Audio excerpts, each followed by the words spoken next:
저 이제 하정이랑 못 살겠습니다. 고속도로 갓길에 갑자기 차를 세운 사위가 뒤돌아보며 내뱉은 말에 선자는 숨이 멎는 듯 했습니다. 3일간의 가족여행이 막 끝나가는 시점, 충주 사돈댁에 들르자는 말을 꺼낸 직후였어요. 평소 과묵하고 순한 사위가 창백한 얼굴로 떨리는 목소리를 내는 모습은 충격 그 자체였습니다. 운전대를 잡은 손마디가 하얗게 질릴 정도로 힘이 들어가 있었고 이마에는 식은 땀이 흐르고 있었죠. 선자는 믿을 수 없다는 표정으로 사위를 쳐다봤습니다. 고작 운전 좀 했다고 심부름 몇 번 시켰다고 저런 폭탄 선언을 하다니 38년 인생을 살면서 시어머니한테 저렇게 대드는 사위는 처음 봤어요.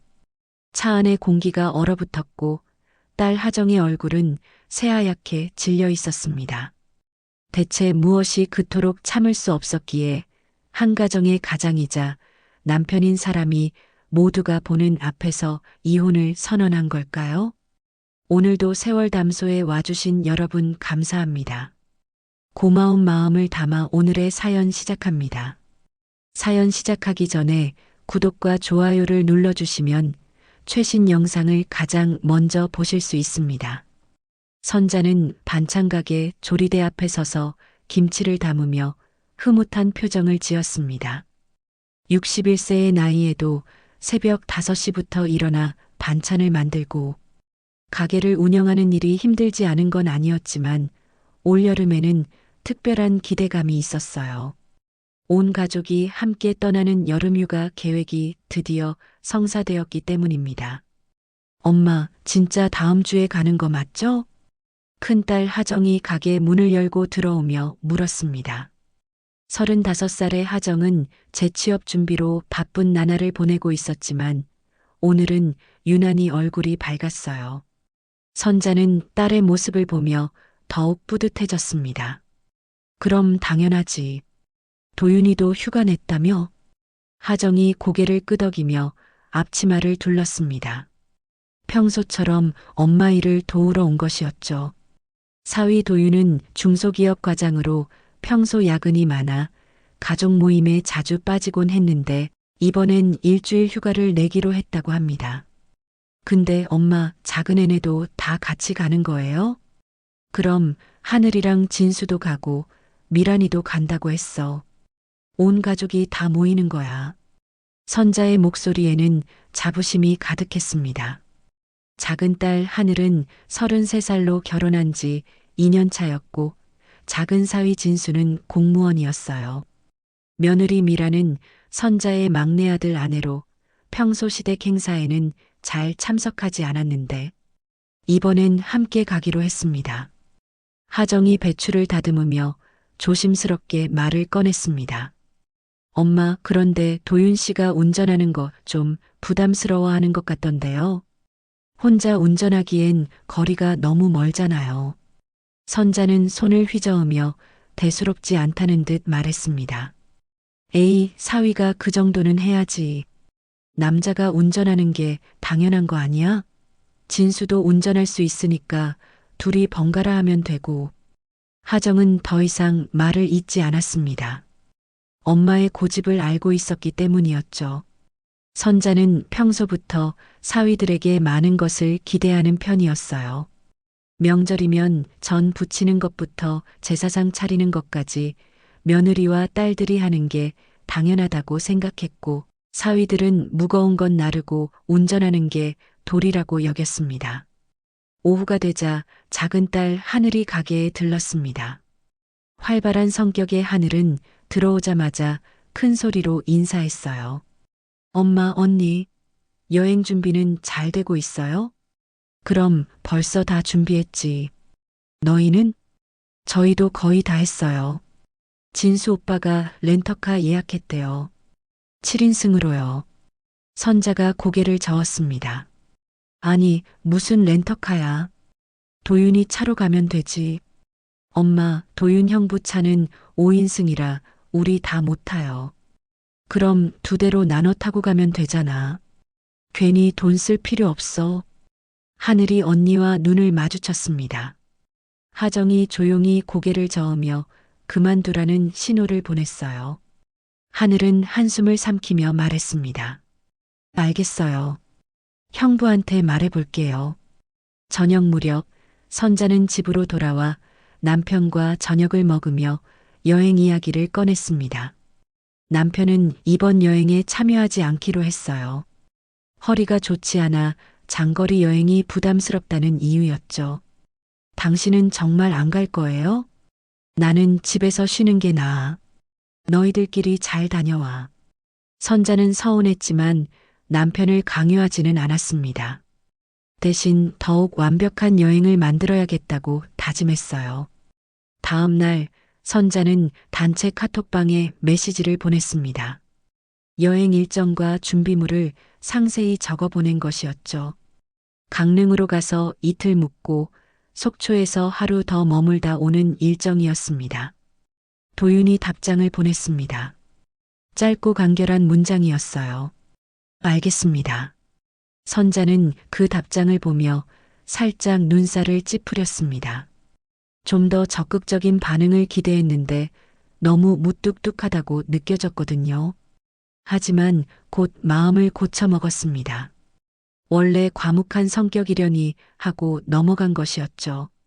며느리 미란도 답장을 보냈습니다. 어머님, 저희는 아침에 합류할게요. 새벽 출발은 힘들 것 같아서요. 선자는 이번엔 대놓고 불만을 표했습니다. 며느리에게 직접 전화를 걸었어요. 미란아, 다 같이 출발해야지. 왜 따로 와? 어머님, 죄송한데 아침에 병원 예약이 있어서요. 병원? 무슨 병원? 아, 그냥 정기검진이에요. 금방 끝날 거예요.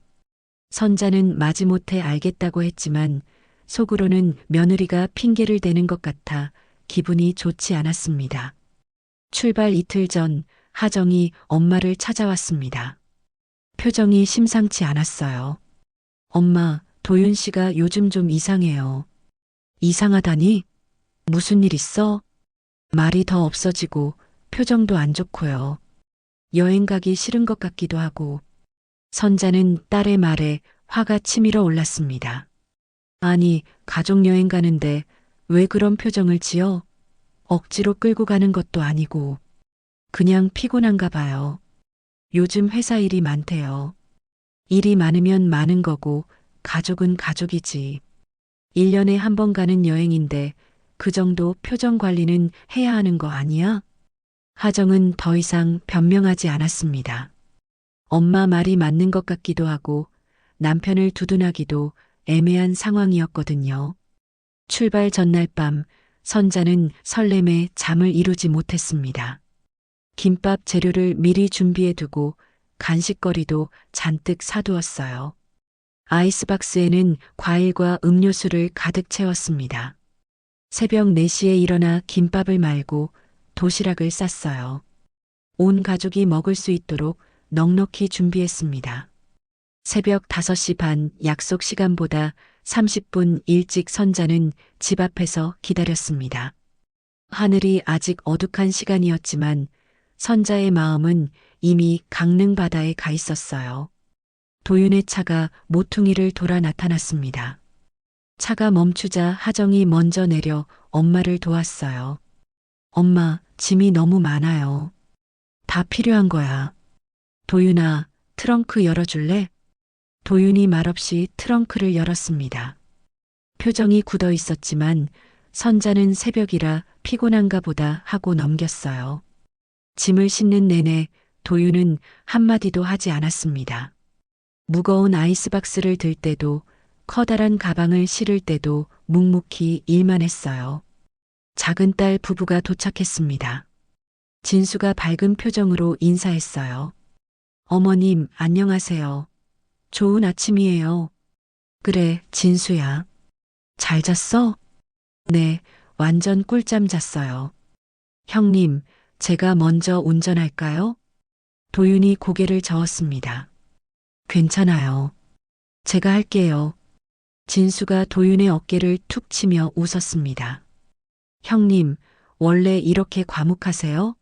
신혼 때도 그러셨어요? 도윤이 애매한 미소를 지었지만 대답은 없었습니다. 선자는 그 모습을 보며 속으로 혀를 찼어요. 사위가 너무 부침성이 없다고 생각했거든요. 차에 오르며 좌석 배치를 정했습니다. 운전석에 도윤, 조수석에 진수, 둘째 줄에 선자와 하정, 셋째 줄에 하늘이 앉기로 했어요. 며느리는 아침에 합류하기로 했으니 일단 5명이 출발하는 것이었습니다.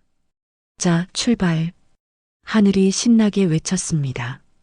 하지만 도윤은 여전히 무표정한 얼굴로 시동을 걸었어요. 차가 움직이기 시작하자 선자는 창밖을 바라보며 흐뭇한 미소를 지었습니다. 드디어 기다리던 가족여행이 시작된 것이었죠. 하지만 백미러에 비친 도윤의 굳은 표정은 선자의 눈에 거슬렸습니다. 왜 저렇게 기분 나쁜 표정을 짓고 있는 걸까? 가족과 함께 떠나는 여행이 그렇게 싫은 걸까? 선자는 기분이 살짝 상했지만 곧 마음을 다잡았어요. 여행이 시작되면 분위기가 좋아질 거라고, 바다를 보면 모두가 즐거워할 거라고 스스로를 위로했습니다. 새벽 6시, 어둠이 서서히 걷히기 시작하는 고속도로를 달리는 차 안은 묘한 정적이 흘렀습니다. 선자는 조수석에 앉은 사위 진수가 스마트폰으로 음악을 틀어주길 기대했지만 진수는 이미 눈을 감고 졸고 있었어요. 운전대를 잡은 도윤은 정면만 응시한 채 한마디도 하지 않았습니다. 그의 손가락이 핸들을 꽉 쥐고 있는 것이 백미러에 비쳤죠. 도윤아, 피곤하면 진수한테 운전 바꿔달라고 해. 선자가 조심스럽게 말을 건넸지만 도윤은 짧게 고개만 저었습니다. 그 모습이 왠지 모르게 선자의 마음을 불편하게 만들었어요. 사위가 시어머니의 걱정에 제대로 된 대답조차 하지 않는다는 생각이 들었거든요. 하정이 남편의 어깨를 가볍게 쓰다듬으며 말했습니다. 여보, 커피 마실래? 보온병에 가져왔어. 아니야, 괜찮아. 도윤의 대답은 여전히 짧고 무뚝뚝했습니다. 하정이 시무룩한 표정으로 몸을 뒤로 기댔어요. 선자는 그런 딸의 모습을 보며 속이 더 상했습니다. 아내가 이렇게 챙겨주는데 저렇게 차갑게 대답하다니 도대체 무슨 생각을 하는 건지 이해할 수가 없었죠. 1시간쯤 지났을 때 하늘이 기지개를 켜며 일어났습니다. 와, 벌써 이렇게 왔어요? 형부, 운전 진짜 잘하시네요. 하늘의 밝은 목소리에도 도윤은 그저 백미러로 한번 쳐다볼 뿐이었습니다. 진수가 그때 눈을 뜨며 하품을 했어요. 아, 죄송해요. 제가 너무 잤네요. 형님, 제가 운전할까요? 괜찮습니다. 휴게소에서 바꿔요. 도윤의 목소리가 피곤함으로 갈라져 있었습니다. 선자는 그제야 사위의 눈 밑에 짙은 다크서클이 있다는 걸 발견했어요. 하지만 동정심보다는 불만이 먼저 치밀어 올랐습니다. 휴가를 앞두고 컨디션 조절도 제대로 못하다니 책임감이 없는 것 아닌가 싶었거든요. 엄마, 김밥 먹을래요? 하정이 도시락 가방을 열며 물었습니다. 선자가 새벽에 정성껏 싼 김밥이었죠. 그런데 도윤은 운전 중이라며 거절했습니다. 나중에 먹을게요. 운전하면서도 먹을 수 있잖아. 내가 떠먹여줄게. 하정이 김밥을 한 입 크기로 잘라 남편 입 가까이 가져갔지만 도윤은 고개를 살짝 돌렸습니다. 정말 괜찮아. 배 안 고파. 선자는 그 장면을 보며 눈살을 찌푸렸습니다. 아내가 이렇게까지 하는데 받아주지 않는 건 예의가 아니라고 생각했어요. 게다가 본인이 새벽부터 일어나 만든 음식을 저렇게 거절하는 것도 기분이 나빴습니다. 도윤이 집은 원래 시댁이랑 사이가 안 좋았대요. 진수가 뜬금없이 하늘에게 속삭이는 소리가 들렸습니다. 목소리를 낮췄지만 조용한 차 안에서는 다 들렸어요. 왜 갑자기 그런 얘기를 해? 아니, 그냥 예전에 누가 그러던데. 형님, 어머니가 우리 처형한테 되게 까다롭게 굴었다고. 선자는 귀를 쫑긋 세웠습니다. 도윤의 손이 핸들을 더 세게 쥐는 게 보였지만 여전히 아무 말도 하지 않았어요. 하정이 불편한 듯 기침을 했습니다. 진수야, 그런 얘기는 하지 마. 아, 네. 죄송해요. 진수가 멋쩍게 웃었지만 분위기는 이미 차갑게 식어 있었습니다. 선자는 속으로 의문이 들었어요. 도윤의 시댁이 까다롭다고? 그래서 처가에도 똑같이 대하는 건가? 하지만 우리는 그런 적 없는데. 오히려 사위를 극진히 대접해 왔는데 말이죠. 8시가 가까워지자 첫 번째 휴게소가 나타났습니다. 도윤이 방향지시 등을 켜며 휴게소로 들어갔어요. 차가 멈추자마자 모두 차에서 내렸습니다. 선자는 몸을 쭉 펴며 기지개를 켰어요. 화장실 먼저 갔다 와야겠네. 엄마, 같이 가요. 하정과 하늘이 선자를 따라 화장실로 향했습니다. 도윤은 차 옆에 서서 목을 돌리며 스트레칭을 하고 있었어요. 진수가 그런 형을 보며 다가갔습니다. 형님, 진짜 제가 운전할게요. 너무 피곤해 보여요. 괜찮다니까요. 도윤의 목소리에 짜증이 묻어났습니다. 진수는 어깨를 으쓱하며 물러났어요. 그리고는 혼잣말처럼 중얼거렸습니다. 형님, 원래 성격이 좀 그렇다던데 진짜인가 보네. 화장실에서 돌아온 선자는 휴게소 매점으로 향했습니다. 커피와 간식을 사기 위해서였죠. 하정이 지갑을 꺼내려 하자 선자가 손사래를 쳤어요. 내가 낼게. 너희는 그냥 먹기만 해. 계산대 앞에 줄을 서 있는데 뒤에서 도윤의 목소리가 들렸습니다. 저도 커피 하나 살게요. 선자가 돌아보니 도윤이 지갑을 들고 서 있었어요. 선자는 반가운 마음에 말했습니다. 아니야, 내가 사줄게. 아메리카노 맞지? 괜찮습니다. 제 거는 제가 살게요. 도윤이 옆 계산대로 가버렸습니다. 선자는 당황스러웠어요. 시어머니가 사주겠다는데 저렇게 거절하는 게 맞는 건가?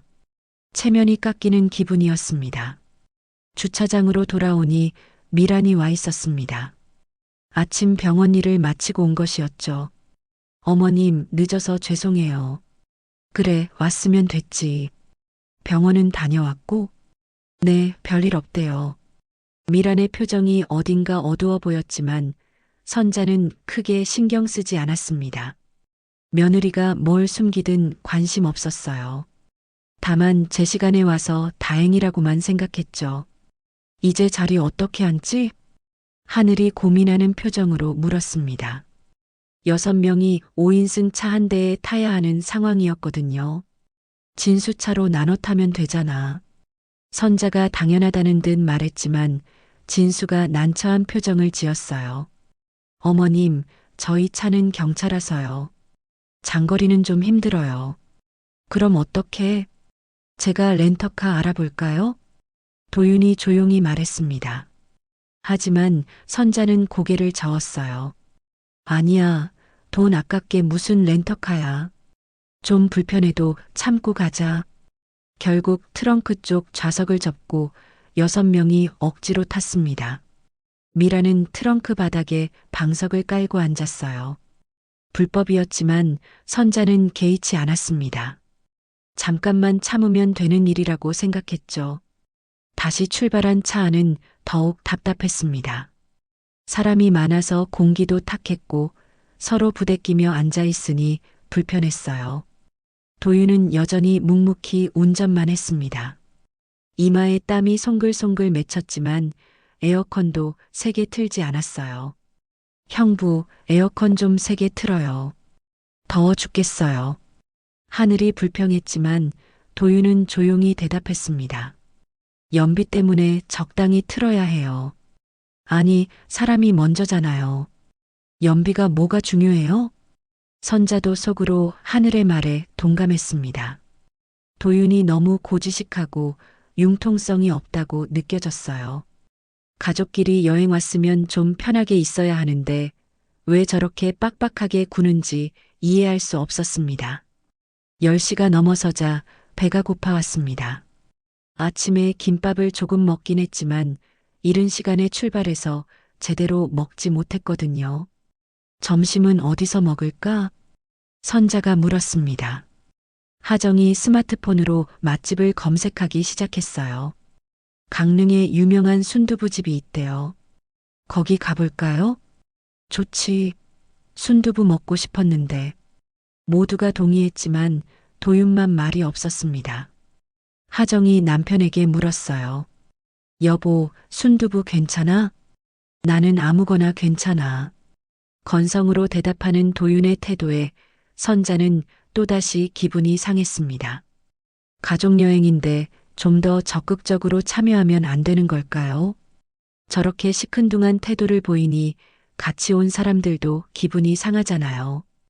형님은 원래 저래요? 진수가 하정에게 슬쩍 물었습니다.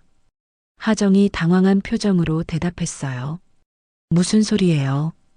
원래 안 그랬는데 오늘따라 좀 예민한가 봐요. 예민한 정도가 아니라 완전 벽치고 있는 것 같은데요. 미란도 거들었습니다. 그러게요. 분위기 완전 싸하잖아요. 선자는 사위를 직접 나무라고 싶었지만 참았습니다.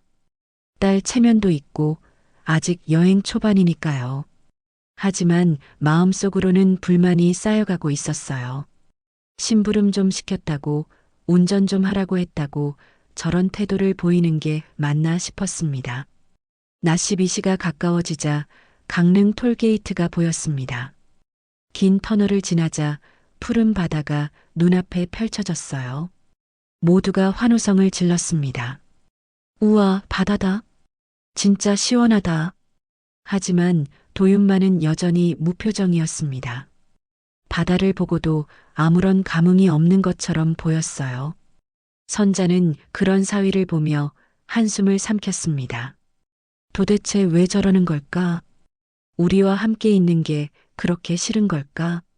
순두부집에 도착했을 때도 도윤은 주차하느라 한참을 헤맸습니다. 주차 공간이 좁아서였지만 표정이 너무 짜증나 보여서 선자는 마음이 불편했어요. 아니, 주차 하나 하는데 왜 이렇게 오래 걸려? 진수가 볼멘 소리를 했습니다. 도윤이 그제야 차를 세웠어요. 이마에 땀이 흥건했지만 아무도 수고했다는 말을 하지 않았습니다. 분위기가 이미 차갑게 식어 있었거든요. 식당에 들어가서도 도윤은 구석자리에 앉아 말이 없었습니다. 순두부집에서 점심을 마치고 나온 시간은 오후 1시 반이었습니다. 뜨거운 햇살이 아스팔트 위로 내리쬐고 있었어요. 선자는 배부른 배를 쓸어내리며 만족스러운 표정을 지었습니다.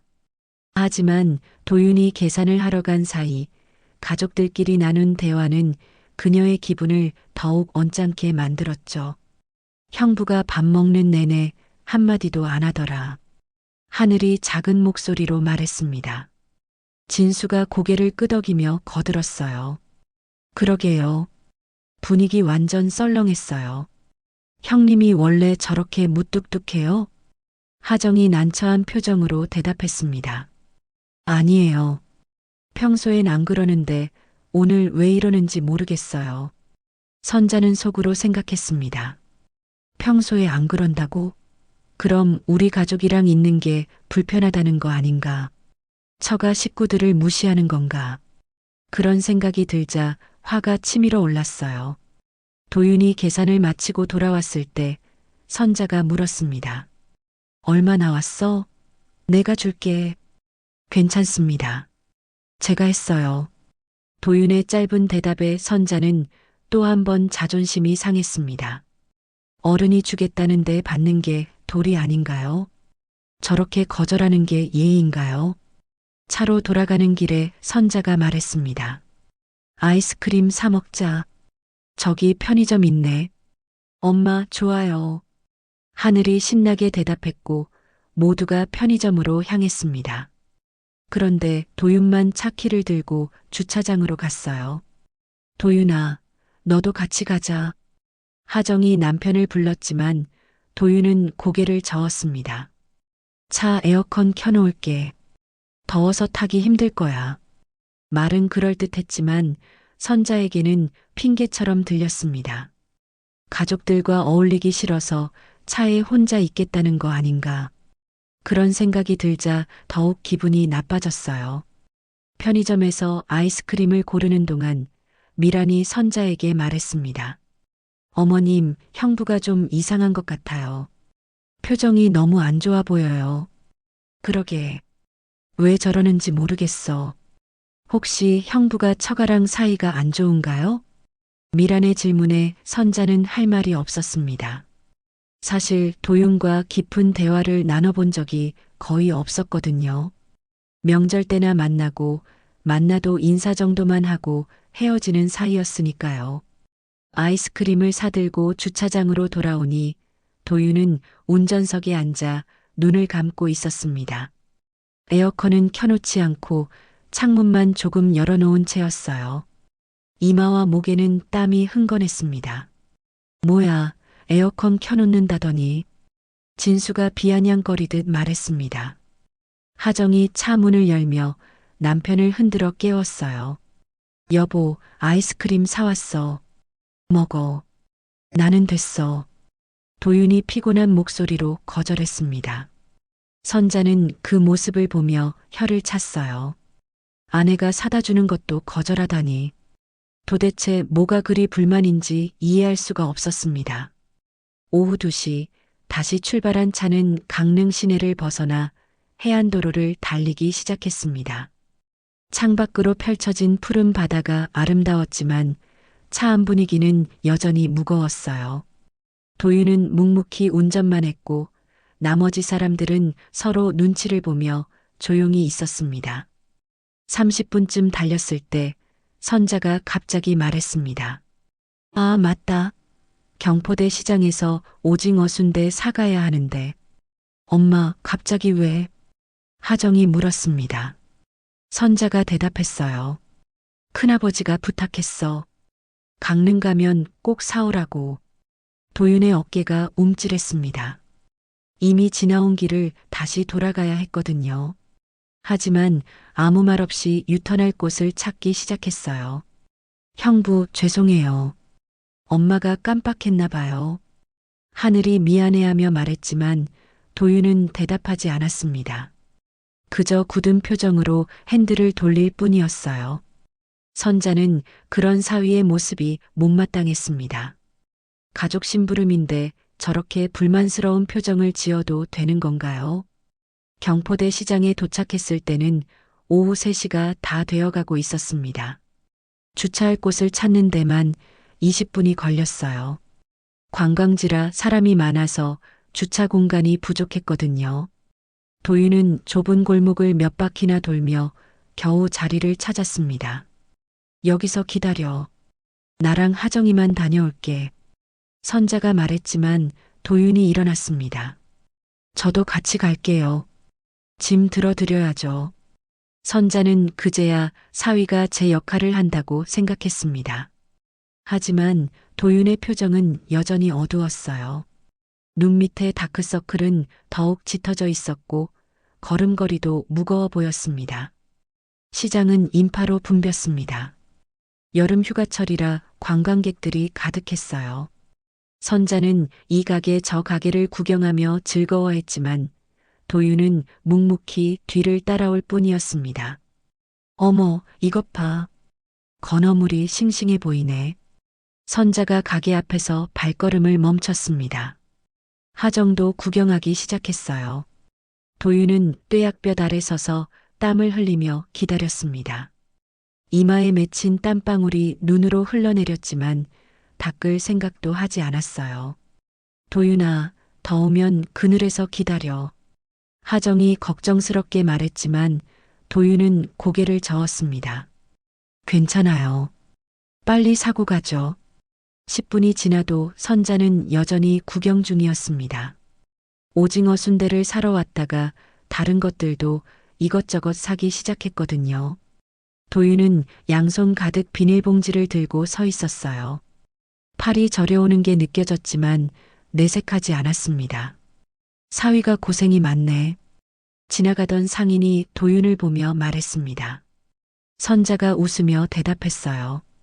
젊은 사람이 이 정도는 해야죠. 그 말을 들은 도윤의 입가가 씁쓸하게 일그러졌습니다. 하지만 선자는 보지 못했어요. 또 다른 가게로 발걸음을 옮기고 있었거든요. 1시간이 지나서야 시장 구경이 끝났습니다.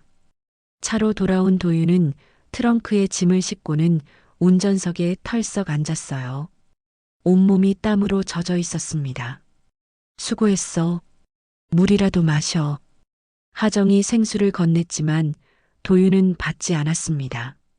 운전하면서 마실게. 차가 다시 출발했습니다.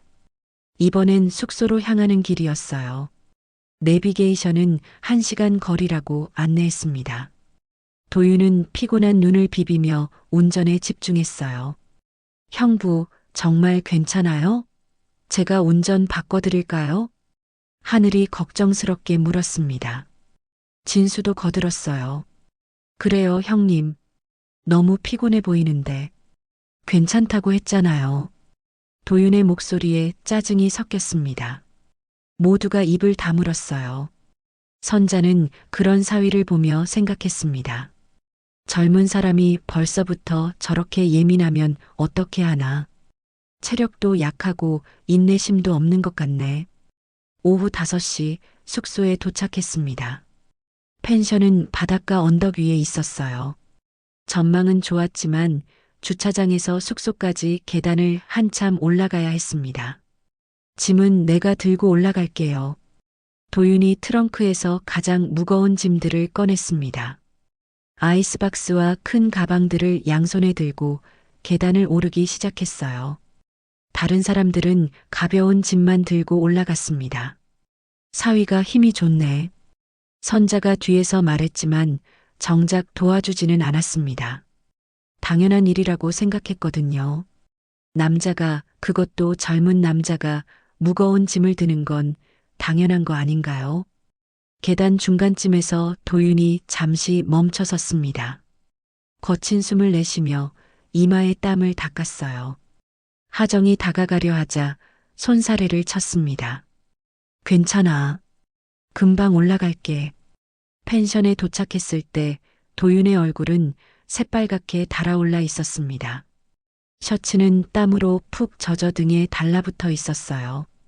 그런데도 선자는 고맙다는 말 한마디 하지 않았습니다. 오히려 이렇게 말했어요. 도윤아, 차에 놓고 온 거 있는데 좀 가져다 줄래? 뒤 트렁크에 있는 과일 봉지. 도윤은 대답 없이 다시 계단을 내려갔습니다. 그 뒷모습을 보며 진수가 혀를 찼어요. 형님도 참 순하시네요. 저 같으면 짜증냈을 텐데. 미란도 거들었습니다. 그러게요. 형부님 너무 시키는 거 아니에요? 선자는 며느리의 말이 거슬렸습니다. 뭘 시켜? 가족끼리 서로 돕는 거지. 도윤이도 당연히 해야 할 일을 하는 거야. 하지만 선자도 내심 느끼고 있었습니다. 도윤의 표정이 점점 더 어두워지고 있다는 걸요. 그래도 뭐 어떻겠어요. 사위가 이 정도는 해줘야 하는 거 아닌가요? 그렇게 스스로를 합리화하며 선자는 펜션 안으로 들어갔습니다. 저녁 6시 펜션 거실에 모인 가족들은 저녁 메뉴를 정하고 있었습니다. 바닷가가 보이는 커다란 창문 너머로 석양이 아름답게 물들어가고 있었어요. 하지만 선자의 관심은 경치가 아니라 내일 일정에 있었습니다. 내일은 정동진 가는 거 맞지? 하정이 고개를 끄덕였습니다. 네, 엄마. 정동진 해돋이 보러 가기로 했잖아요. 그런데 말이야. 선자가 갑작스럽게 말을 꺼냈습니다. 모두의 시선이 그녀에게 쏠렸어요. 도윤은 소파 끝에 앉아 피곤한 몸을 기대고 있다가 불길한 예감에 몸을 일으켰습니다. 삼척에 있는 이모네도 들러야 할 것 같은데. 엄마, 갑자기 왜? 하늘이 놀란 표정으로 물었습니다. 선자가 미안한 듯 웃으며 말했어요. 이모가 아파서 병원에 입원했대. 큰 병은 아닌데 심심하다고 하더라고. 우리가 강릉까지 왔는데 안 들르면 서운해할 것 같아서. 도윤의 얼굴이 순간 굳어졌습니다. 정동진에서 삼척까지는 1시간 반이 더 걸리는 거리였어요. 왕복 3시간을 추가로 운전해야 한다는 뜻이었죠. 그의 손이 무릎 위에서 주먹을 쥐었다가 폈다가를 반복했습니다. 엄마, 미리 얘기하지 그랬어요. 하정이 조심스럽게 말했지만 선자는 손사래를 쳤습니다. 아니야, 오늘 오후에 이모가 전화한 거야. 우리 온다는 소리 듣고 꼭 와달래서. 진수가 한숨을 내쉬며 말했습니다. 그럼 일정이 너무 빡빡한 거 아니에요? 정동진 갔다가 삼척 갔다가. 괜찮아. 젊은 사람들이 그 정도는 할 수 있지. 그치, 도윤아? 선자가 사위를 바라봤습니다. 도윤은 잠시 침묵하다가 낮은 목소리로 대답했어요. 알겠습니다. 그 짧은 대답 속에 담긴 피로와 체념을 선자는 알아차리지 못했습니다. 오히려 사위의 성의 없는 태도에 기분이 상했어요.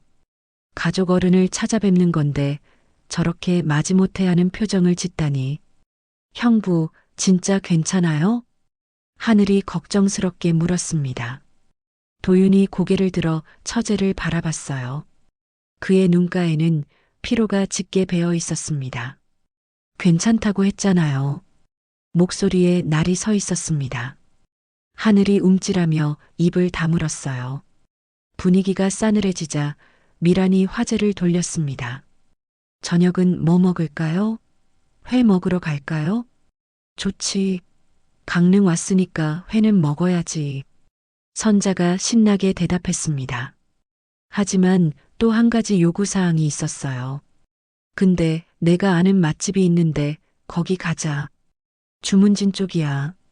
주문진은 펜션에서 40분 거리였습니다. 왕복으로 따지면 1시간 20분이었죠. 도윤이 고개를 숙이며 깊은 한숨을 내쉬었습니다. 그 모습을 본 진수가 비아냥거렸어요.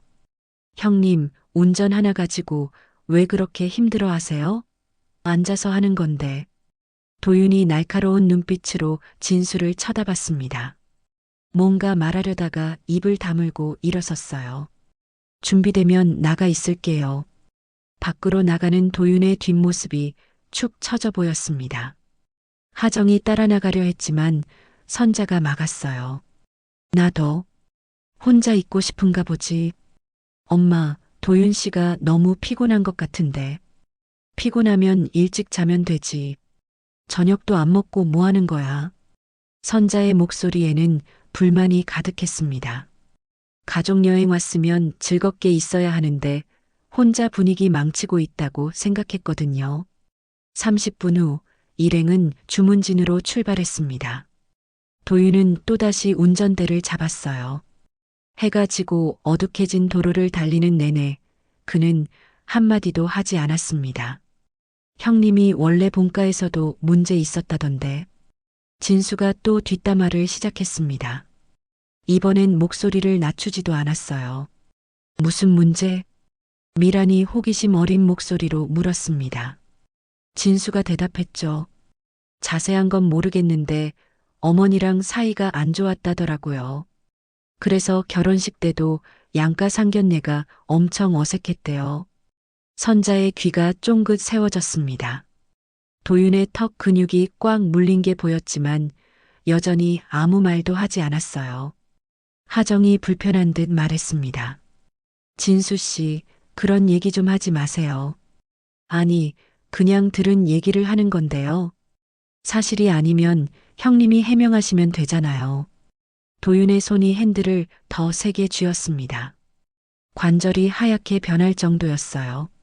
선자는 그런 사위를 보며 의구심이 들었습니다. 해명하지 않는 걸 보니 사실인가? 본가에서도 문제가 있었다면 우리한테도 그럴 수 있겠네. 회집에 도착했을 때는 저녁 8시가 넘어 있었습니다. 주차장이 많차라 도윤은 또 한참을 돌아다녀야 했어요. 겨우 먼 곳에 자리를 찾아 주차하고는 걸어서 식당으로 갔습니다. 왜 이렇게 멀리 주차해? 더 가까운 데 있을 텐데. 선자가 불평했습니다. 도윤이 지친 목소리로 대답했어요. 다 찼어요. 제대로 찾아봤어? 한 바퀴만 돌고 포기한 거 아니야? 도윤이 멈춰서서 시어머니를 돌아봤습니다. 그의 눈에는 무언가 말하고 싶은 게 가득했지만 결국 고개를 숙이고 다시 걸었어요. 식당 안은 시끄러웠습니다. 관광객들로 가득 차 있었거든요. 겨우 자리를 잡고 앉았는데 선자가 또 말했습니다. 도윤아, 저기 가서 웨이팅 얼마나 남았는지 물어봐. 방금 앞에 세 팀 있다고 했잖아요. 그래도 확실하게 물어봐. 그리고 미리 주문도 좀 해놔. 도윤이 무거운 몸을 일으켰습니다. 카운터로 가서 직원과 대화를 나누는 그의 어깨가 축 처져 있었어요. 돌아와서 보고했습니다. 20분 정도 걸린대요.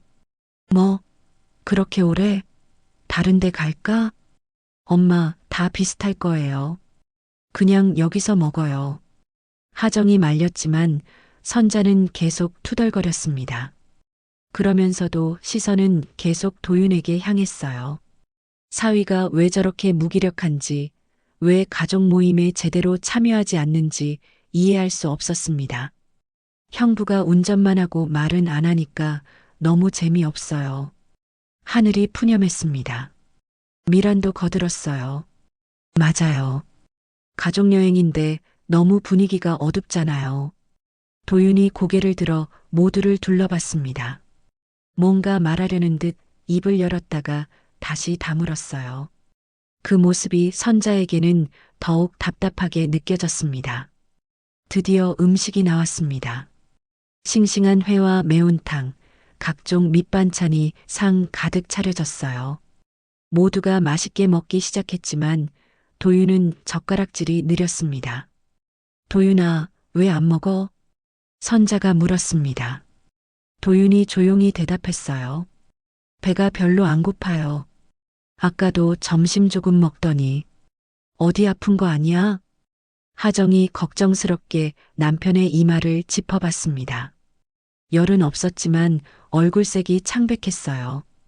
도윤이 아내의 손을 살짝 밀어내며 말했습니다. 괜찮아. 그냥 피곤해서 그래. 피곤하다는 말만 계속하네. 젊은 사람이 벌써부터 그러면 어떡해. 선자의 핀잔에 도윤이 입술을 깨물었습니다.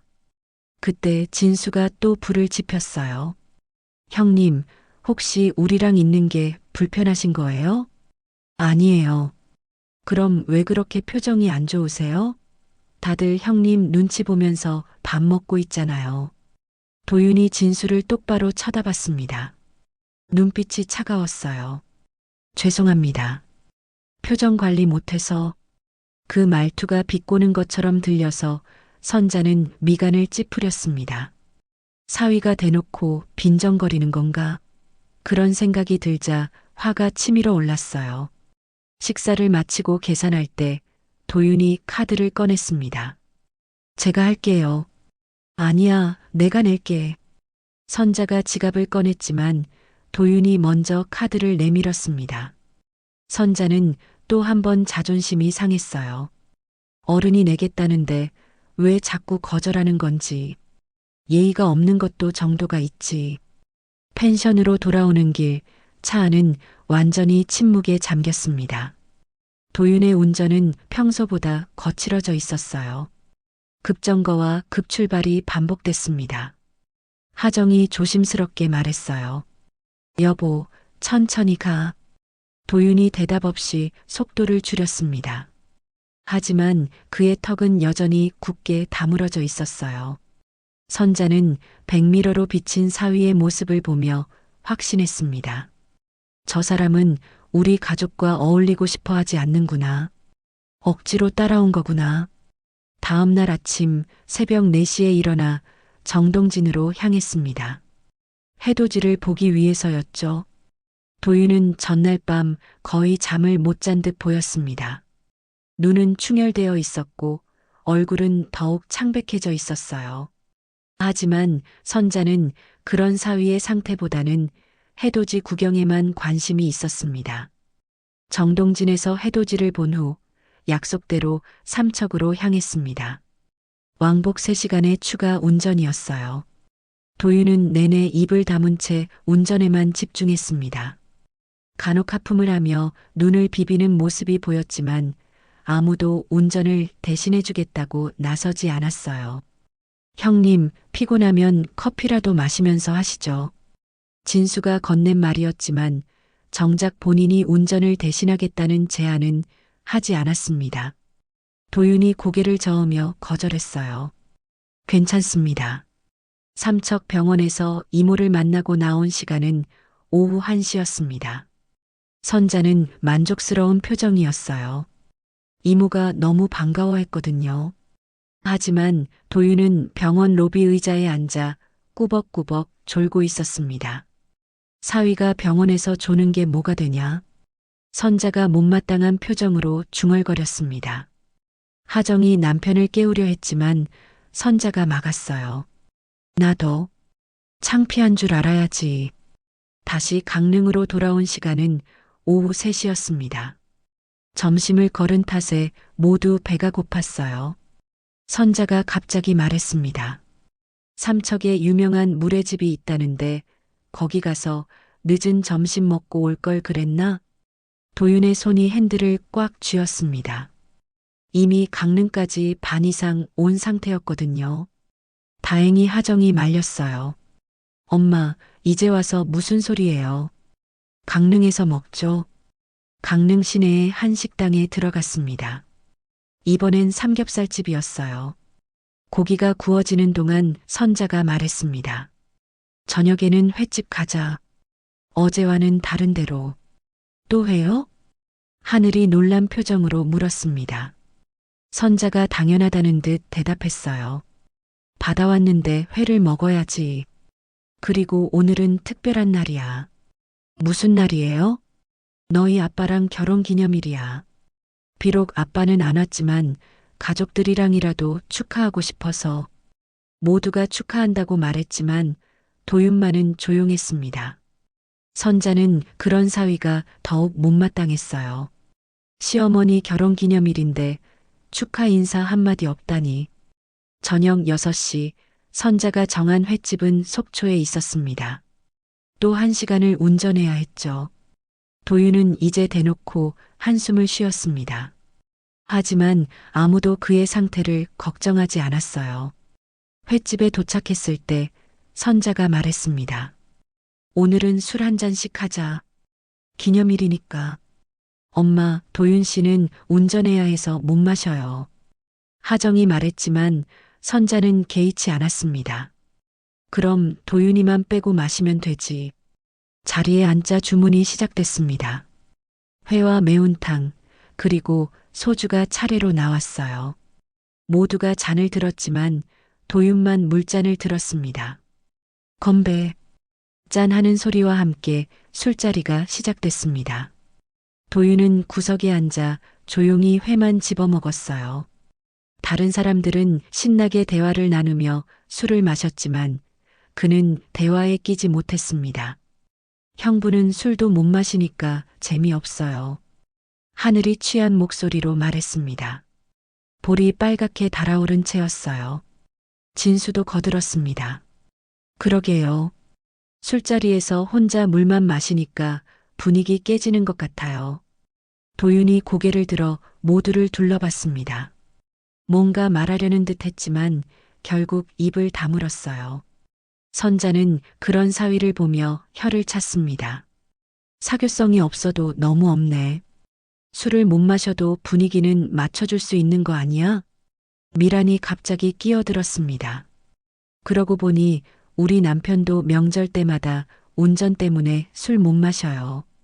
불공평한 것 같기도 하고. 선자가 미란을 쏘아봤습니다. 뭐가 불공평해? 남자가 운전하는 게 당연한 거지. 요즘은 꼭 그렇지도 않던데요. 요즘 세상이 어떻든 우리 집은 남자가 운전해. 그게 도리야. 미란이 더 이상 말하지 않았지만 표정은 불만스러워 보였어요. 도윤은 여전히 말없이 앉아 있었습니다. 가끔 시계를 보는 것 외에는 아무런 움직임도 없었어요. 밤 9시가 넘어서자 선자가 더욱 취했습니다. 목소리도 커지고 말도 많아졌어요. 우리 딸들은 정말 착해. 사위들도 괜찮고. 근데 말이야. 선자가 도윤을 힐끗 쳐다봤습니다. 사위는 좀 더 가족적이었으면 좋겠어. 너무 딱딱하고 차가워. 하정이 당황한 표정으로 엄마를 말렸습니다. 엄마, 그만해요. 뭘 그만해? 사실인데. 도윤이 너무 우리 가족을 남처럼 대하잖아. 도윤의 얼굴이 붉어졌습니다. 화가 난 건지 창피한 건지 알 수 없었어요. 그의 주먹이 테이블 아래에서 꽉 쥐어졌습니다. 죄송합니다. 도윤이 낮은 목소리로 말했습니다. 선자가 손을 휘저으며 말했어요. 죄송하다고 하면 다야? 행동으로 보여줘야지. 가족이면 가족답게 행동해야지. 엄마, 제발 그만해요. 하정이 거의 울먹이며 말했습니다. 분위기가 완전히 얼어붙었어요. 진수가 어색하게 웃으며 화제를 돌렸습니다. 어머님, 이거 드셔보세요. 멍게가 진짜 신선해요. 하지만 선자는 계속 도윤을 쳐다봤습니다. 마치 뭔가 더 말하고 싶은 듯한 눈빛이었어요. 도윤은 고개를 숙인 채 꼼짝도 하지 않았습니다. 10시가 가까워지자 겨우 술자리가 끝났습니다. 모두가 비틀거리며 일어났어요. 도윤만 멀쩡한 상태로 계산을 하러 갔습니다. 형부가 오늘도 계산하네요. 하늘이 중얼거렸습니다. 선자가 고개를 끄덕였어요. 그래도 돈은 잘 쓰네. 그것만 다행이야. 주차장으로 가는 길, 도윤이 앞서 걸었습니다. 뒷모습이 외로워 보였어요. 하정이 남편을 따라가려 했지만 취한 몸 때문에 제대로 걷지 못했습니다. 차에 타자 모두가 골아떨어졌습니다. 새벽부터 움직인 데다가 술까지 마셔서 피곤했거든요. 도윤만이 정신을 바짝 차리고 운전을 시작했어요. 어둡고 구불구불한 해안도로를 달리는 내내 도윤은 극도로 긴장한 상태였습니다. 졸음과 싸우느라 창문을 열고 찬바람을 맞았어요. 하지만 뒤에서는 모두가 깊은 잠에 빠져 있었습니다. 1시간이 넘게 운전한 끝에 펜션에 도착했습니다. 도윤이 조용히 말했어요. 다 왔어요. 내리세요.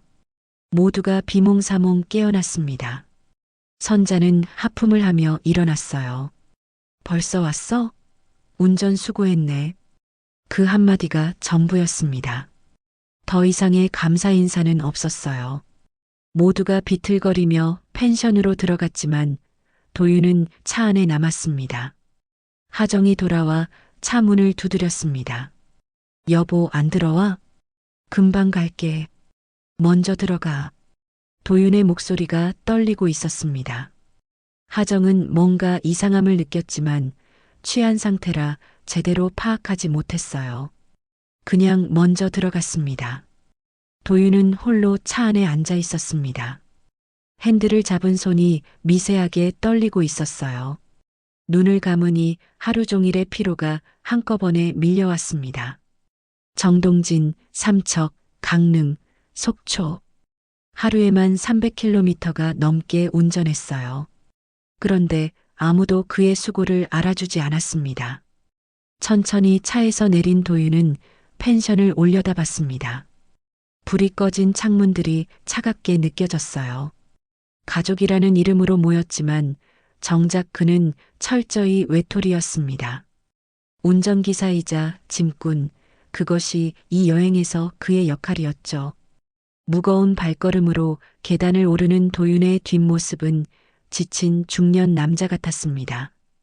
38배 나이가 무색하게 등이 굽어 있었어요. 그렇게 그는 어둠 속으로 사라졌습니다. 마지막 날 아침, 선자는 일찍 일어나 가족들을 깨웠습니다. 오전 9시, 체크아웃 시간은 11시였지만 해변 카페에 들렀다가 집으로 가기로 한 것이었어요. 도윤의 얼굴은 이틀 동안의 피로가 고스란히 드러나 있었습니다. 눈 밑은 거뭇했고 입술은 바짝 말라 있었죠. 도윤아, 짐 좀 차에 실어줄래? 선자의 부탁에 도윤은 말없이 짐을 들었습니다. 계단을 오르내리며 무거운 가방들을 나르는 동안 다른 사람들은 펜션 앞에서 사진을 찍고 있었어요. 아무도 도와주지 않았습니다. 형부 혼자 하기 힘들 텐데. 하늘이 말했지만 직접 돕지는 않았어요. 진수도 마찬가지였습니다. 남자가 저 정도는 해야죠. 선자가 당연하다는 듯 말했습니다. 도윤이 마지막 짐을 싣고 땀을 닦을 때 미란이 조용히 중얼거렸어요. 우리 남편도 명절 때마다 저래요. 혼자 짐 나르고 운전하고. 그게 남편 도리지.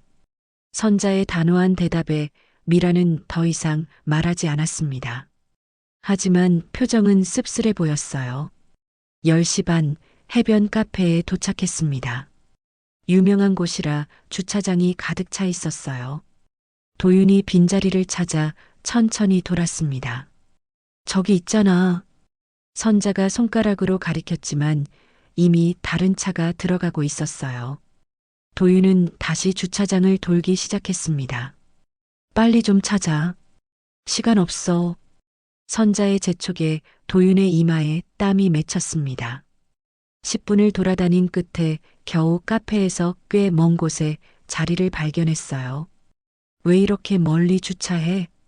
진수가 불평했습니다. 도윤이 지친 목소리로 대답했어요. 가까운 데는 다 찼어요. 제대로 찾아본 거 맞아요? 도윤이 진수를 돌아봤습니다. 눈빛에 무언가 말하고 싶은 게 가득했지만 결국 고개를 돌렸어요. 카페 입구에서 선자가 말했습니다. 우리 먼저 들어가서 자리 잡을게. 도윤이는 주차하고 와. 모두가 카페로 들어갔습니다. 도윤만 홀로 차로 돌아가 다시 주차를 시작했어요. 좁은 공간에 차를 넣느라 몇 번이나 전진과 후진을 반복해야 했습니다. 카페 안은 사람들로 붐볐습니다. 바다가 보이는 창가 자리는 이미 다 차 있었어요. 선자 일행은 안쪽 테이블에 자리를 잡았습니다. 뭐 마실래? 하정이 메뉴판을 보며 물었습니다. 모두가 각자 원하는 걸 말했어요. 도윤 씨는? 아직 안 왔잖아. 선자가 대수롭지 않게 말했습니다. 기다렸다가 같이 주문하죠. 하정이 제안했지만 선자는 고개를 저었어요. 우리 먼저 시키자. 도윤이 언제 올지 모르잖아. 결국 도윤 것은 빼고 주문했습니다. 음료가 나오고 10분이 지나서야 도윤이 들어왔어요. 이마에는 땀이 흥건했고 숨을 가쁘게 쉬고 있었습니다. 왜 이렇게 늦었어? 선자가 물었습니다. 도윤이 물을 한 모금 마시고 대답했어요. 주차 자리가 너무 좁아서요. 그래도 이렇게 오래 걸릴 일이야? 도윤이 입을 다물었습니다. 하정이 남편에게 메뉴판을 건넸어요. 뭐 마실래?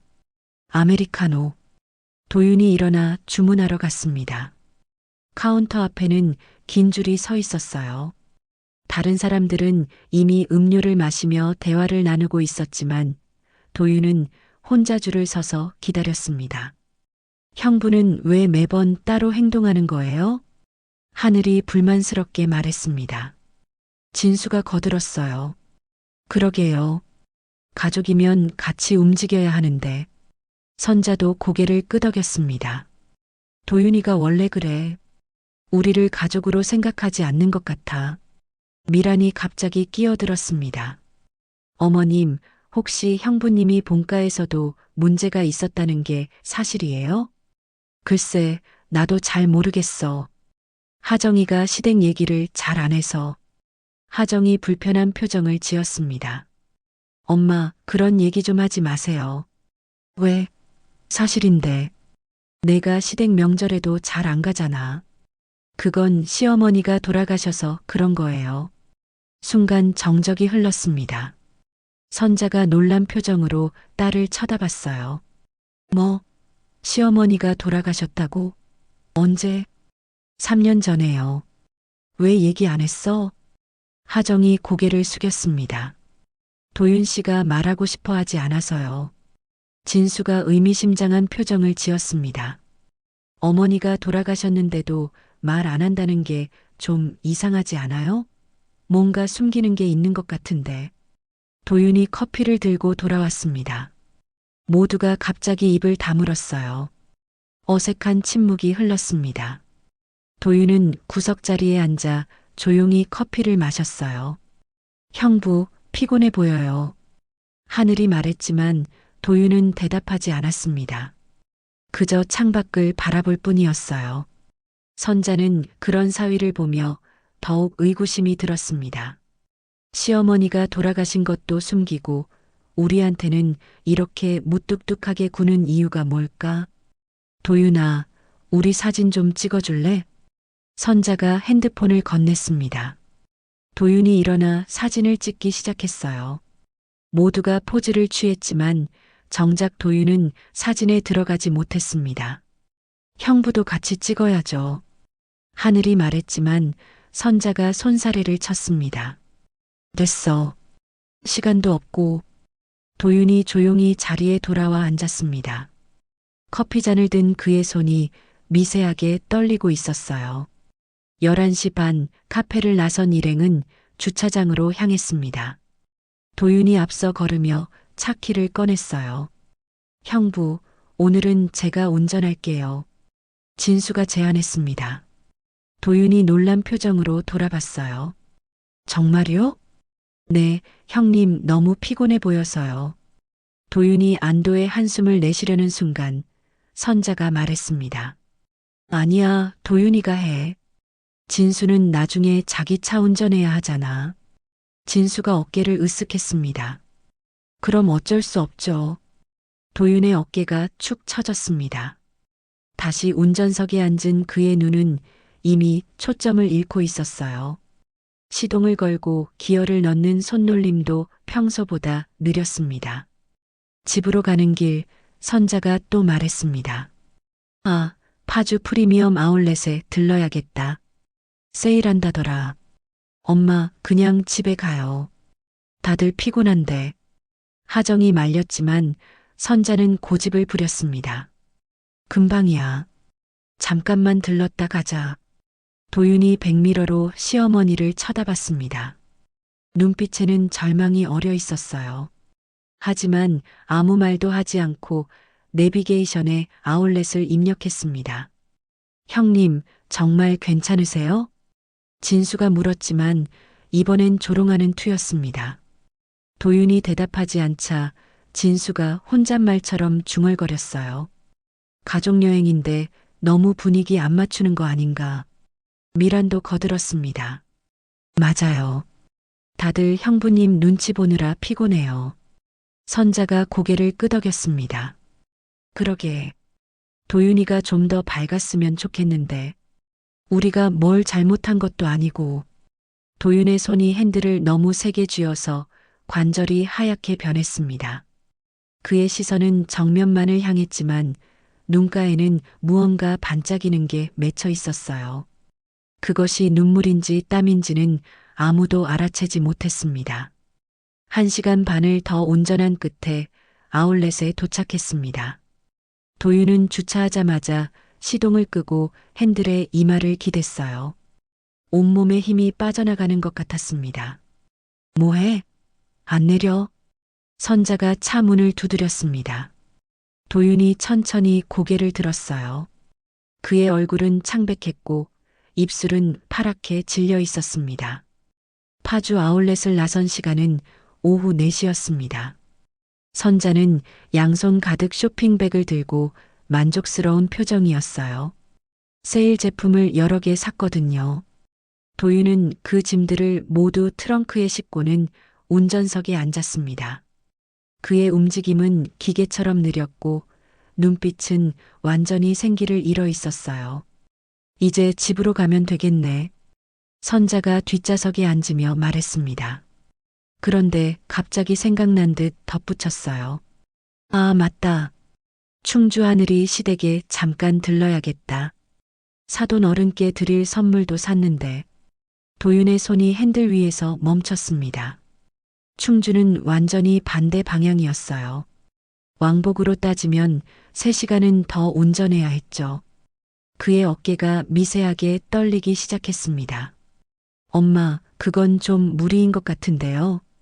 하정이 조심스럽게 말했지만 선자는 단호했습니다. 무슨 무리야? 가는 김에 들르는 거지.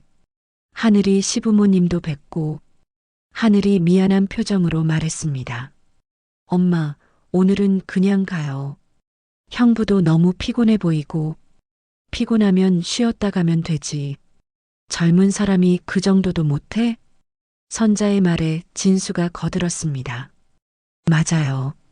운전이 뭐가 그렇게 힘든다고. 앉아서 하는 건데. 그 순간 도윤이 갑자기 차를 갓길에 세웠습니다. 급정거에 모두가 앞으로 쏠렸어요. 선자가 놀라서 소리쳤습니다. 뭐야? 왜 갑자기 서? 도윤이 천천히 안전벨트를 풀었습니다. 그리고 몸을 돌려 뒷좌석을 바라봤어요. 그의 얼굴은 창백했지만 눈빛만은 이상하게 날카로웠습니다. 저 이제 하정이랑 못 살겠습니다. 차 안이 순간 얼어붙었습니다. 모두가 할 말을 잃고 도윤을 쳐다봤어요. 하정이 믿을 수 없다는 표정으로 남편을 바라봤습니다. 뭐라고? 지금 무슨 소리야? 도윤이 깊은 한숨을 내쉬며 말했습니다. 목소리가 떨리고 있었어요. 더 이상은 못하겠어요. 이렇게는 못 살겠습니다. 선자의 얼굴이 붉게 달아올랐습니다. 분노가 치밀어 오르는 게 보였어요. 아니, 갑자기 무슨 소리야? 우리가 뭘 잘못했다고? 도윤이 시어머니를 똑바로 쳐다봤습니다. 그의 눈가에 눈물이 맺혀 있었어요. 사흘 동안 저는 운전만 했습니다. 1000km가 넘게요. 아무도 제 상태를 물어보지 않았어요. 그저 운전하고 짐 나르고 심부름하는 기계처럼 취급받았습니다. 그게 뭐가 문제야? 가족끼리 서로 돕는 거잖아. 선자가 소리쳤습니다.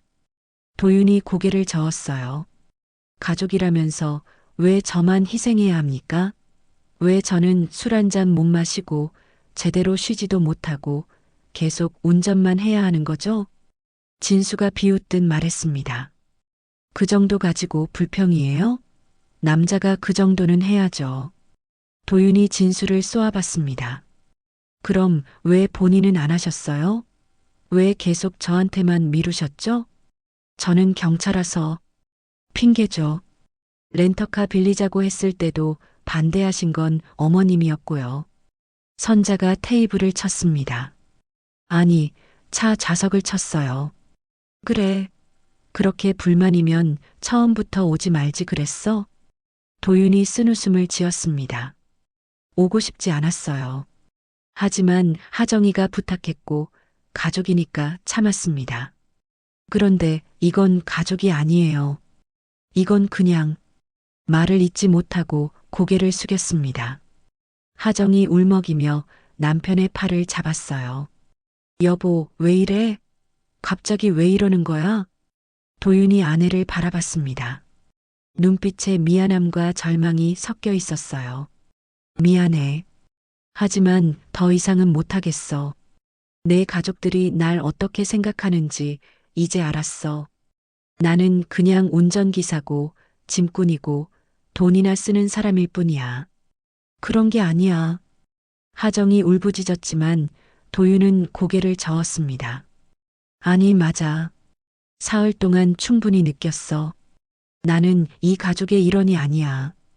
그냥 필요할 때 쓰고 버리는 도구일 뿐이지. 미란이 조용히 끼어들었습니다. 형부님, 너무 예민하게 받아들이시는 거 아니에요? 도윤이 며느리를 쳐다봤습니다. 예민하다고요? 제가 예민한 거라고요? 목소리가 점점 커졌습니다. 처음으로 도윤이 감정을 드러낸 것이었어요. 사흘 동안 잠도 제대로 못 자고 밥도 제대로 못 먹고 계속 운전만 했어요. 그런데 고맙다는 말 한마디 들은 적 없어요. 오히려 제 성격이 문제라고 무뚝뚝하다고 가족답지 않다고 계속 비난만 받았습니다. 선자가 벌떡 일어서려다가 차 천장에 머리를 부딪혔습니다. 하지만 아픔도 있고 소리쳤어요. 그래, 내가 그렇게 생각한다면 인연 끊자. 우리 딸이랑도 헤어지고 다시는 보지 말자. 도윤이 조용히 고개를 끄덕였습니다. 그러시죠. 그 담담한 대답에 모두가 충격을 받았습니다. 하정이 거의 울면서 매달렸어요. 여보, 제발. 엄마, 그런 말 하지 마세요. 하지만 선자는 단호했습니다. 아니야. 사위가 이렇게 무례하게 나오는데 어떻게 가만히 있어? 심부름 좀 시켰다고, 운전 좀 했다고, 이혼하겠다고? 이런 인간이랑은 인연 끊는 게 맞아. 도윤이 운전석에서 내렸습니다. 그리고 차 키를 조수석에 던졌어요. 알겠습니다. 여기서 내릴게요. 뭐, 여기서 내린다고? 하늘이 놀라서 물었습니다. 도윤이 고개를 끄덕였어요. 네. 더 이상은 못하겠어요. 죄송합니다. 도윤이 차 문을 닫고 걸어가기 시작했습니다. 하정이 울며 뒤따라 나갔어요. 여보, 제발 가지 마. 하지만 도윤은 멈추지 않았습니다. 그의 걸음은 비틀거렸지만 단호했어요. 하정이 남편의 팔을 잡았지만 도윤은 살짝 밀어냈습니다. 미안해. 정말 미안해. 하지만 이제는 못하겠어. 왜 이래? 우리 잘 살았잖아. 왜 갑자기 이러는 거야? 도윤이 아내를 바라봤습니다. 눈에는 눈물이 가득했어요. 잘 살았어. 너랑은 정말 행복했어. 하지만 내 가족들은 나를 인간으로 보지 않아.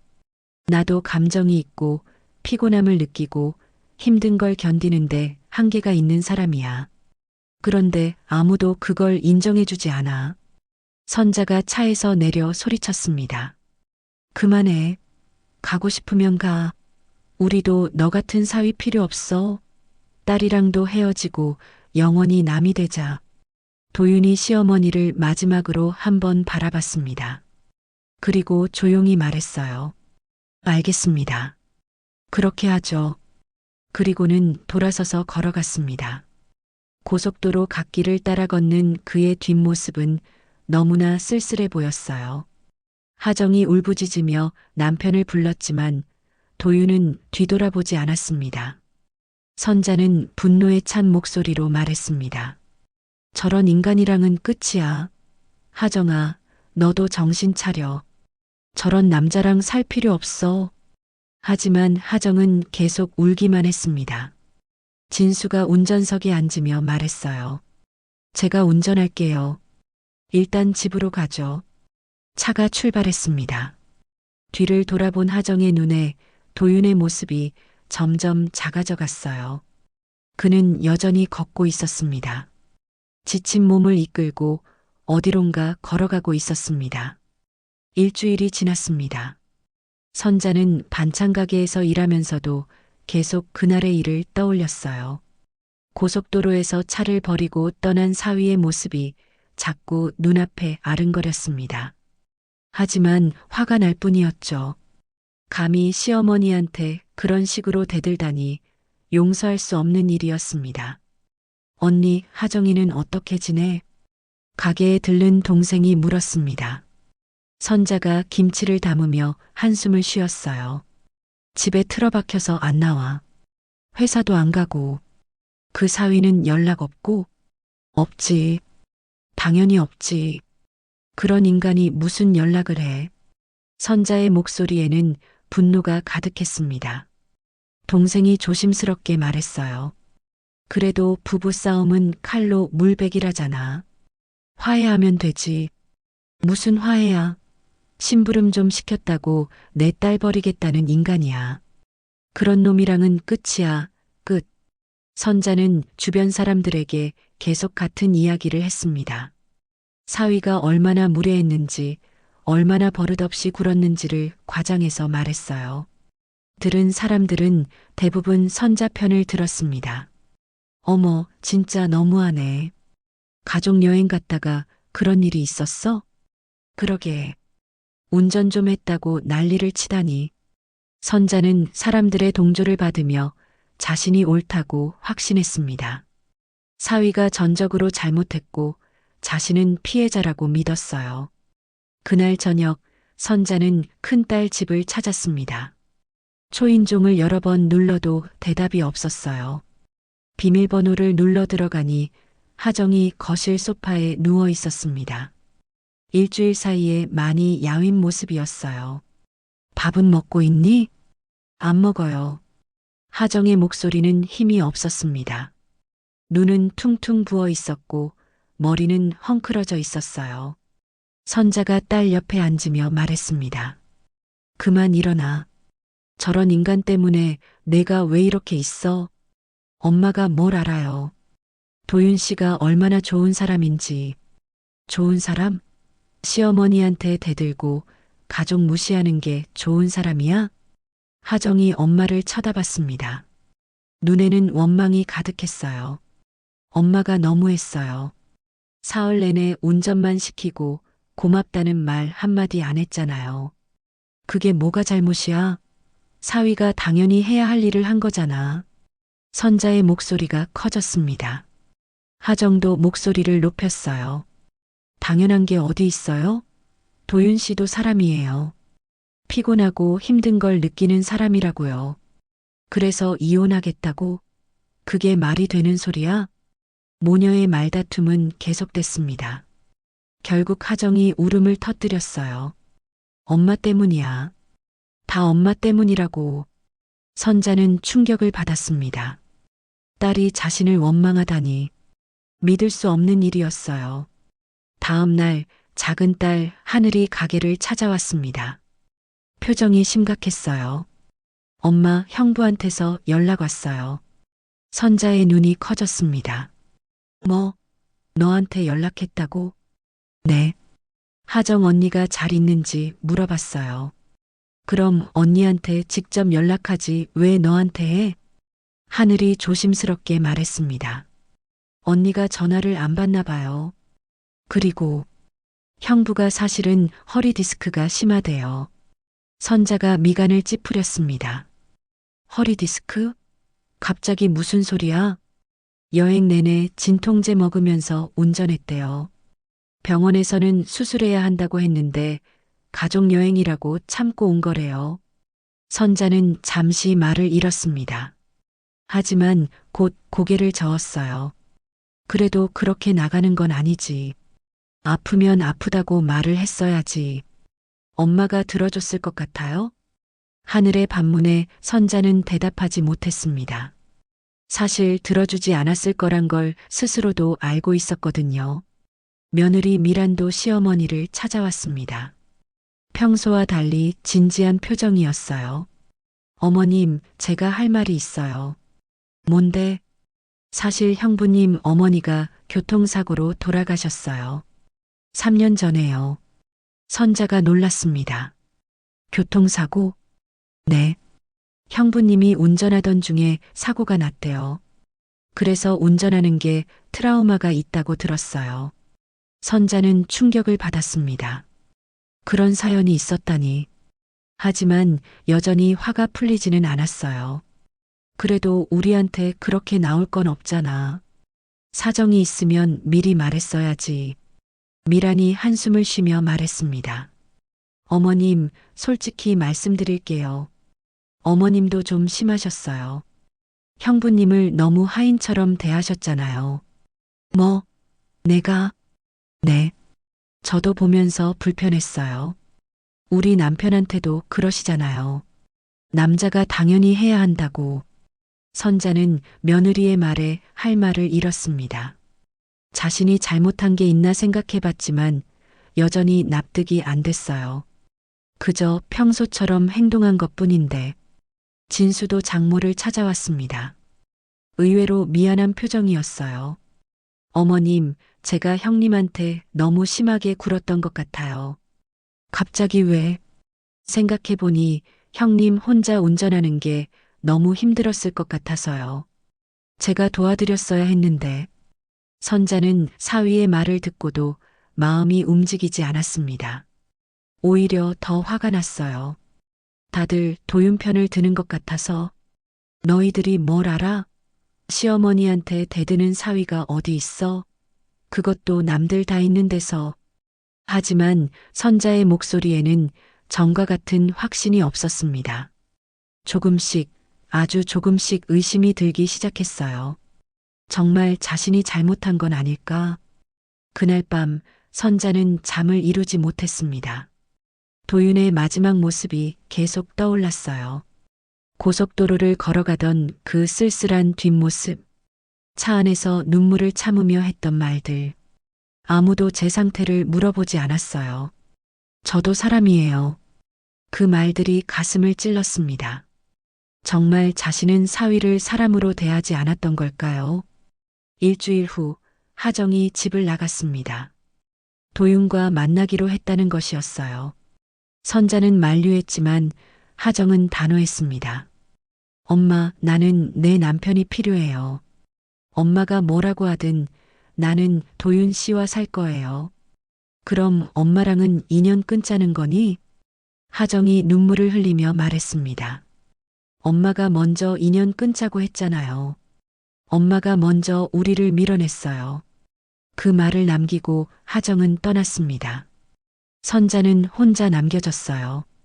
텅 빈 집에서 자신이 무엇을 잘못했는지 계속 생각했습니다. 반찬 가게 손님 중 한 명이 물었어요. 사위 소식은 들었어? 아니, 왜? 병원에 입원했다던데. 허리 수술한다고. 선자는 가슴이 철렁했습니다.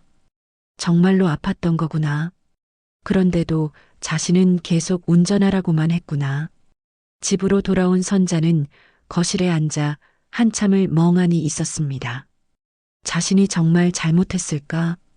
사위에게 너무 심했던 걸까? 하지만 여전히 인정하기는 어려웠어요. 평생 그렇게 살아왔는데 그게 잘못이라니. 2주일이 더 지났습니다. 선자의 반찬 가게는 평소처럼 운영되고 있었지만 그녀의 마음은 전혀 평온하지 않았어요. 하정과의 연락이 완전히 끊긴 지 일주일이 넘었습니다. 딸이 어디서 어떻게 지내는지조차 모르는 상황이었죠. 그날 오후 작은 딸 하늘이 가게로 급하게 들어왔습니다. 얼굴이 상기되어 있었고 눈빛에는 뭔가 중요한 이야기를 해야 한다는 절박함이 보였어요. 엄마, 앉아서 들어요. 형부 병원에 갔다 왔는데. 선자가 김치통을 내려놓으며 딸을 쳐다봤습니다. 표정은 무심한 척했지만 가슴이 두근거렸어요. 그래서 형부가 사실 6개월 전부터 허리디스크 수술 권고를 받았대요. 의사가 당장 수술하라고 했는데 계속 미뤘다고. 선자의 눈이 흔들렸습니다. 하늘이 계속 말했어요. 여행 가기 일주일 전에 급성 통증으로 응급실에 실려갔었대요. 의사가 절대 무리하면 안 된다고, 특히 장시간 운전은 금지라고 했는데도 왔던 거예요. 선자의 입이 벌어졌습니다. 그런 상태로 1000km를 운전했다는 말인가요? 하늘이 핸드폰을 꺼내 사진을 보여줬어요. 이거 봐요. 형부 차 트렁크에서 나온 거래요. 사진 속에는 진통제 봉지가 가득했습니다.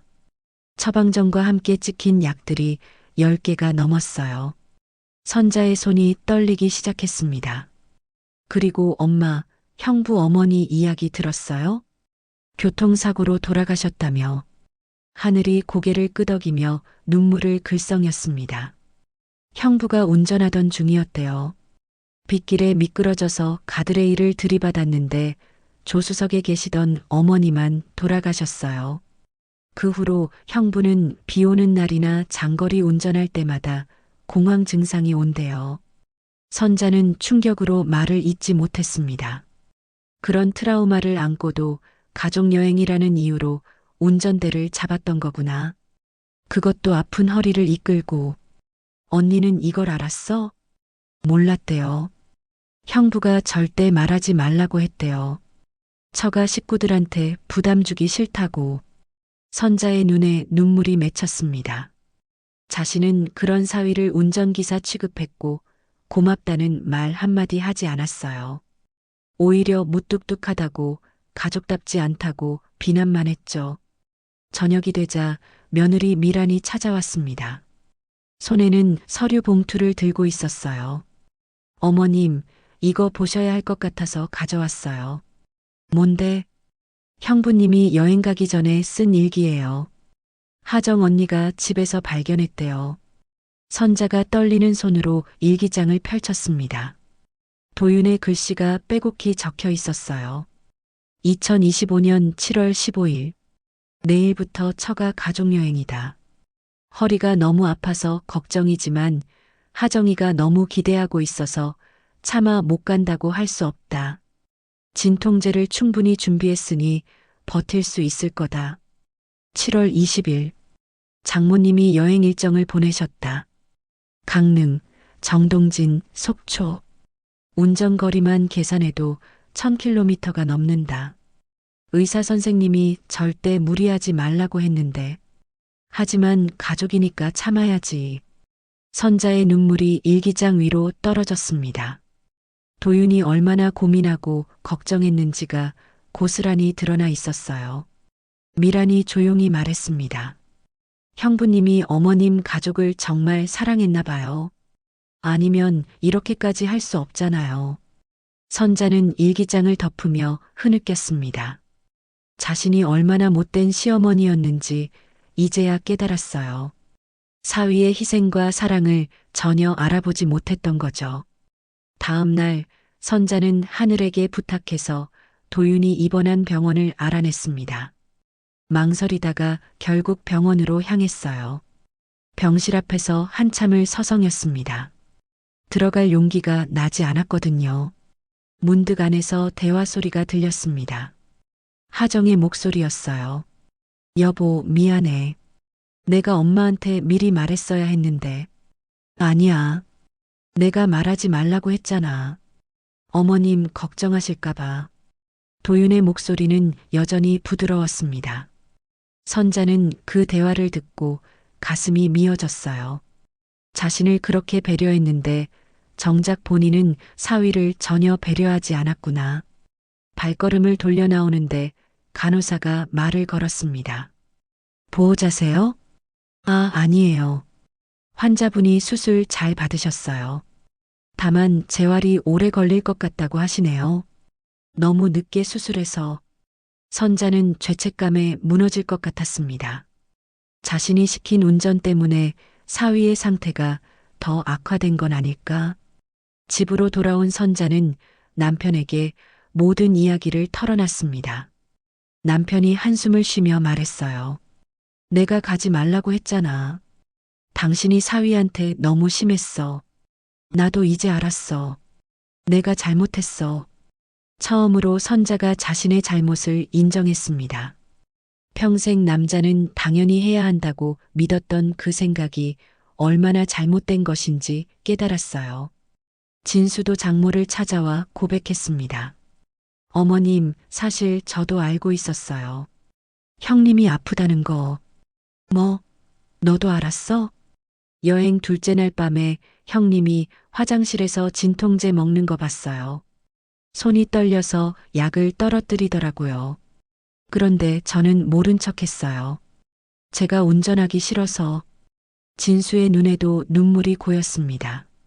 선자는 모두가 공범이었다는 걸 깨달았어요.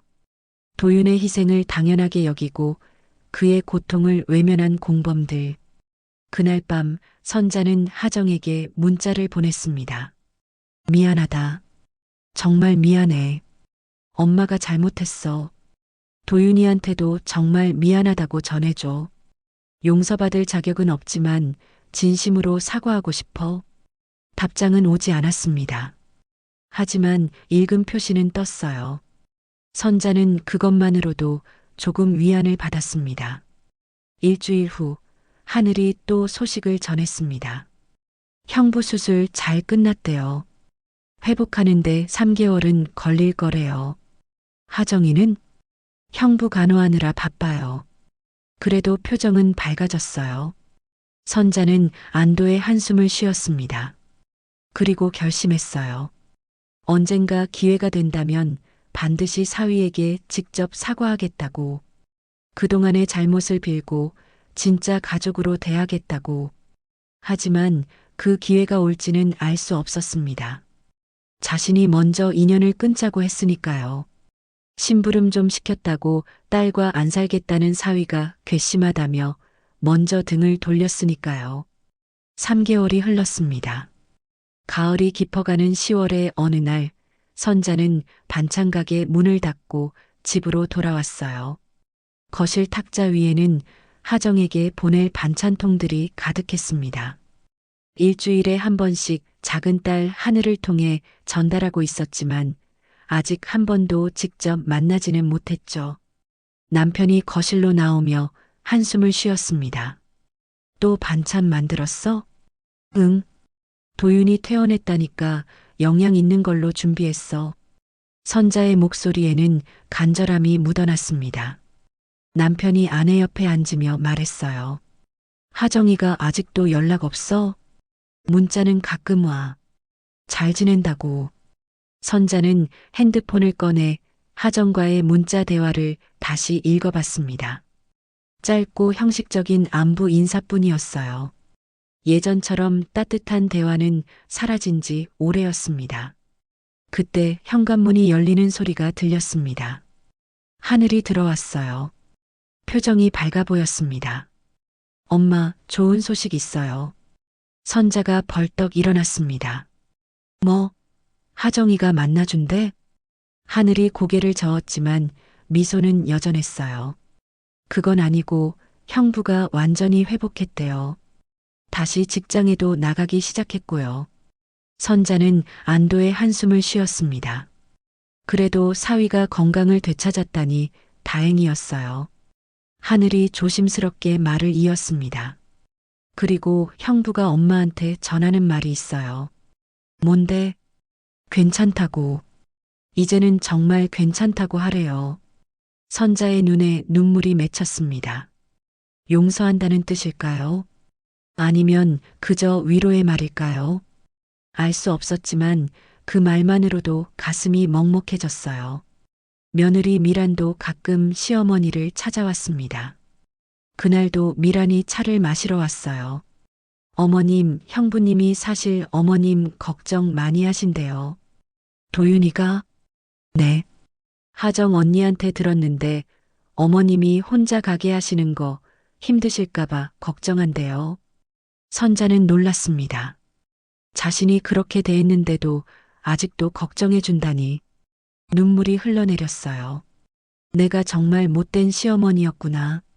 미란이 시어머니의 손을 잡았습니다. 어머님, 너무 자책하지 마세요. 다들 실수는 하잖아요. 실수? 이게 실수로 끝날 일이니? 사람을 사람으로 대하지 않았는데. 선자는 깊은 후회에 잠겼습니다. 평생 당연하다고 믿었던 가치관이 얼마나 잘못된 것이었는지 이제야 뼈저리게 느끼고 있었어요. 그날 밤 선자는 일기를 쓰기 시작했습니다. 도윤이 그랬던 것처럼 2025년 10월 15일 오늘도 하정이를 만나지 못했다. 도윤이도 마찬가지다. 내가 먼저 인연을 끊자고 했으니 당연한 일이겠지. 심부름 좀 시켰다고 난리를 쳤던 내 모습이 자꾸 떠오른다. 사실은 심부름이 아니었다. 가족이라는 이름으로 한 사람에게만 모든 걸 떠넘긴 거였다. 펜을 놓고 한참을 멍하니 있다가 다시 적었습니다. 도윤아, 미안하다. 정말 미안해. 내가 얼마나 힘들었는지, 얼마나 아팠는지 전혀 몰랐어. 아니, 알려고 하지 않았어. 너는 훌륭한 사위였고 좋은 남편이었어. 내가 너무 늦게 깨달았구나.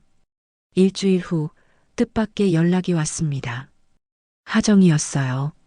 엄마, 주말에 시간 있어요? 선자의 심장이 쿵쾅거렸습니다. 당연히 있지. 언제든지 시간 내. 그럼 토요일에 집으로 갈게요. 전화가 끊어진 후 선자는 한참을 울었습니다. 기쁨인지 슬픔인지 모를 눈물이었어요. 토요일 오후 2시 초인종이 울렸습니다. 선자는 떨리는 손으로 문을 열었어요. 하정이 서 있었습니다. 그리고 그 뒤에는 도윤이 있었어요. 어서 와. 선자의 목소리가 떨렸습니다. 도윤이 고개를 숙여 인사했어요. 안녕하세요, 어머님. 그 한마디에 선자는 무너질 것 같았습니다. 자신을 아직도 어머님이라고 불러주다니. 거실에 앉은 세 사람 사이에는 어색한 침묵이 흘렀습니다.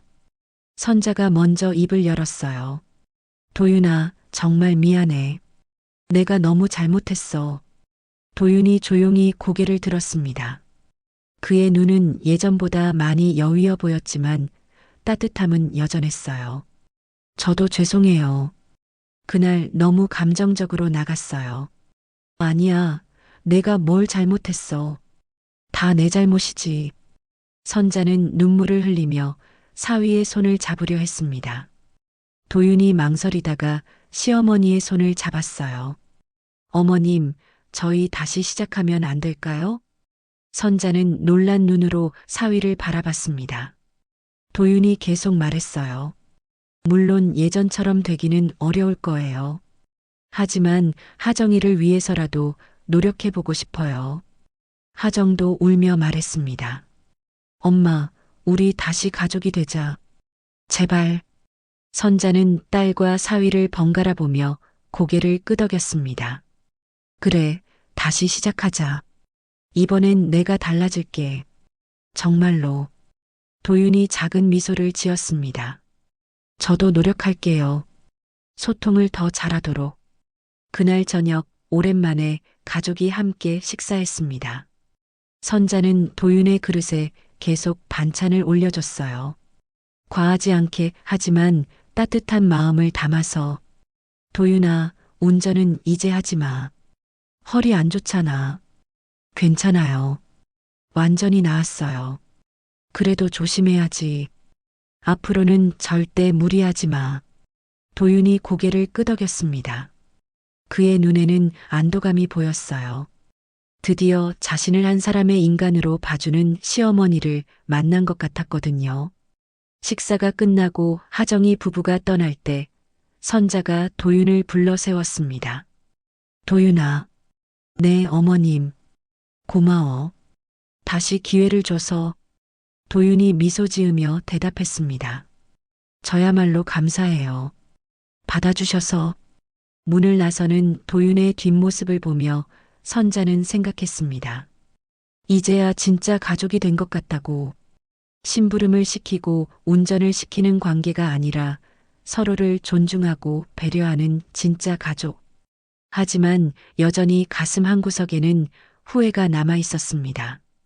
좀 더 일찍 깨달았다면, 좀 더 일찍 사위의 마음을 헤아렸다면 이런 아픔은 없었을 텐데.